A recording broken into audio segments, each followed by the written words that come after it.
May, l'adorable alter ego de Norman Bates. Le fantastique et l'horreur affichent traditionnellement leur préférence pour les monstres, invitant les spectateurs à ne pas s'arrêter aux apparences, voire à apprécier ce qui est différent et bizarre. Adam, étudiant en cinéma, fan inconditionnel de Dario Argento, décide de suivre ses recommandations lorsqu'il croise le chemin de l'étrange May. May, c'est une jeune femme à côté de ses pompes. Son comportement inadapté à la vie en société est le résultat de traumatismes causés par sa mère, déjà pas très nette du ciboulot. Ces troubles ne l'empêchent pas, pour autant, de vouloir trouver sa place dans le monde. C'est pourquoi elle jette son dévolu sur ce garçon aux mains si douces. Cependant, la jolie May, c'est l'antithèse des créatures déviantes mais sympathiques imaginées par l'esprit d'un Tim Burton, par exemple. Certes attachante, May s'avère bien trop déséquilibrée. D'ailleurs, une issue optimiste se voit écartée par le scénario dès l'entame. En ce sens, le film de Lucky Mackie n'aura rien d'une partie de plaisir.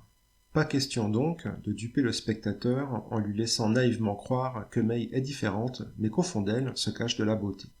En conclusion, à l'instar de sa poupée qui était censée rester dans sa boîte en verre, May aurait sans doute dû, à jamais, demeurer dans sa coquille, ce qui lui aurait évité bien des déboires. Pourtant, l'univers dans lequel la jeune fille souhaiterait évoluer n'est pas non plus exempt de tout reproche. D'abord, son petit ami, Adam, passionné de films d'horreur, réalise des courts-métrages dont le contenu scabreux s'avère parfaitement capable de susciter l'amusement de May qui en a vu d'autres. Ensuite, Polly, sa collègue lesbienne de la clinique vétérinaire, n'est pas piquée des hannetons non plus, trouvant une certaine félicité à subir les douces souffrances physiques initiées par May. Ces deux seuls protagonistes figurant dans la vie de May connaissent toutefois les codes de la vie en société et la différence entre le bien et le mal. May, pour sa part, dispose de références totalement inadéquates et n'a rien à voir avec un Edward aux mains d'argent, certes décalé, mais qui ne ferait pas de mal à une mouche.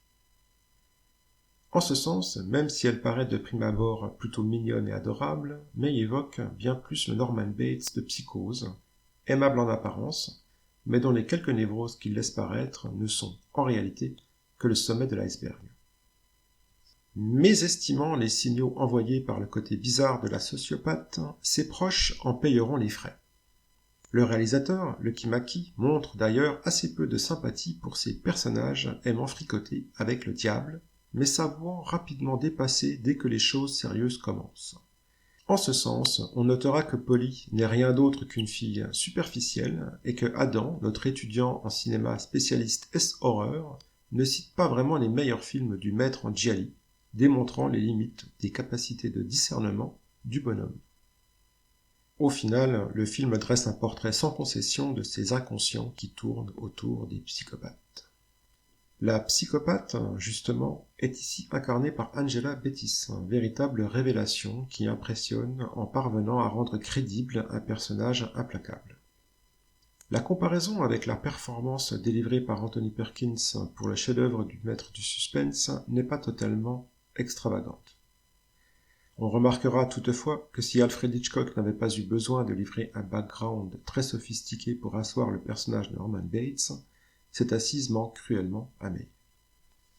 D'ailleurs, à l'origine, Lucky Mackie avait prévu d'ouvrir son film à l'aide d'une longue introduction, finalement abandonnée, s'intéressant à May enfant.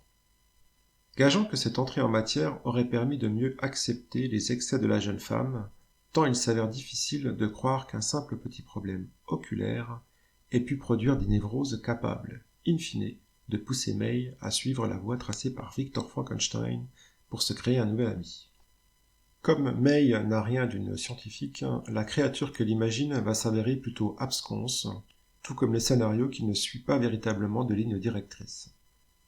Le résultat est un film qui paraîtra ironiquement décousu, difficile à appréhender. Toutefois, en évitant les clichés et en se montrant exigeant envers le spectateur, le métrage s'avère également riche et fascinant, démontrant de belle manière les ambitions du futur réalisateur de The Woman.